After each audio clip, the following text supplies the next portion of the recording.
আশা করি সকলে ভালো আছেন। আপনার চারপাশে ঘটে যাওয়া প্রতিনিয়ত ঘটনাগুলো হয়তো আপনার মনের মতো হবে না। তখন আপনি ভাবতে পারেন, এটা কেন হলো, ওটা কেন হলো, এটা তো এরকম হওয়ার কথা ছিল, কেন এরকম হলো না। আপনি বাড়ি থেকে বের হয়েছেন একটা জায়গায় যাওয়ার জন্য, রাস্তার মধ্যে বৃষ্টি নেমে এলো। আপনি ভাবলেন, হ্যাঁ আমি এখন রাস্তায় আসলাম, আমি এখন একটা জায়গায় যাচ্ছি, কেন বৃষ্টি নেমে এলো। এটা কোনো কথা নয়। বৃষ্টি সেটা প্রাকৃতিকভাবে আসবেই যখন আসে। চারপাশে ঘটে যাওয়া ঘটনাগুলো চলমান রীতিতেই ঘটে যাবে।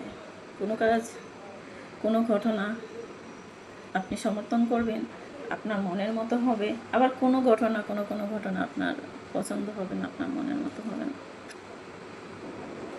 তাই বলে কোনো কিছুকে দোষারোপ করে নয়। ঘটে যাওয়া প্রত্যেকটা ঘটনার সাথে নিজেকে সামঞ্জস্যপূর্ণ করে নিতে হবে, মানিয়ে নিতে হবে প্রত্যেকটা ঘটনাকে।